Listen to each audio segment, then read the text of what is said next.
শরীরের যত্ন নিতে বিশ্বের নামী ব্র্যান্ডের দামি লোশন ও শ্যাম্পু সহ বিভিন্ন প্রসাধনী ব্যবহার করেন অনেকেই। কিন্তু বক্তাদের অনেকেই জানেন না বিশ্বখ্যাত এই প্রসাধনী তৈরি হয় কেরানীগঞ্জ, কামরাঙ্গীরচর সহ পুরান ঢাকার অলিগলির অসাধু ব্যবসায়ীদের হাতে। চকবাজার বা কেরানীগঞ্জে তৈরি হয় এত সূক্ষ্মভাবে, সেগুলো আমাদের জানা নাই।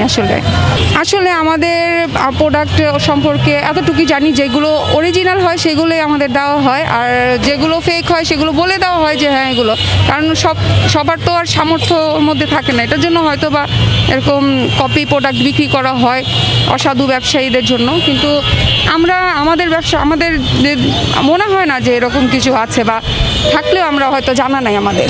ড্রামে পারফিউম, সাদা পাউডার ও রং সহ অন্যান্য কেমিক্যাল মিশিয়ে তৈরি হচ্ছে বিশ্বমানের তথাকথিত এই প্রসাধনী। কেরানীগঞ্জের একাধিক কারখানাগুলোতে চলছে অবৈধ প্রসাধনী তৈরির মহা জালিয়াতির উৎসব। কেরানীগঞ্জের স্থানীয় বাসিন্দা আমেনা বেগম জানান, এই সমস্ত অবৈধ প্রসাধনী ব্যবহারে আমাদের স্কিন এবং চুলের সমস্যা হয়। সরকারের কাছে আমাদের দাবি, এই ধরনের অসাধু ব্যবসায়ীদের ব্যবস্থা নেওয়া হোক। চুলের সমস্যা, স্কিনে মানে স্পট পড়ে যাইতেছে, স্কিন নষ্ট হয়ে যাইতেছে, চুল পড়ার রোধ হইতেছে।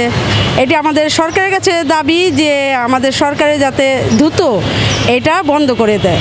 আর এসব কারখানাগুলোতে ক্ষতিকর কেমিক্যাল দিয়ে তৈরি হয় চায়না, জার্মানি সহ বিভিন্ন দেশের লোশন, শ্যাম্পু সহ অন্যান্য প্রসাধনী। কারখানার এক কর্মচারী মৌসুমী বেগম জানান, হাজবেন্ড যদি এই জায়গায় যদি বেশি টাকা বেতন পায়, তার হাজবেন্ডের কারণে আসতে হবে না, এই জন্য আসছি জায়গায়। কত বছর থেকে না হাজবেন্ডের এক লোকে আমরা আসছিলাম, গাজীপুরে আসছিলাম, তারপরে এই জায়গায় হাজবেন্ড আমরা সবাই নতুন আসছি, এই জায়গায় এই এলাকায় নতুন আসছি।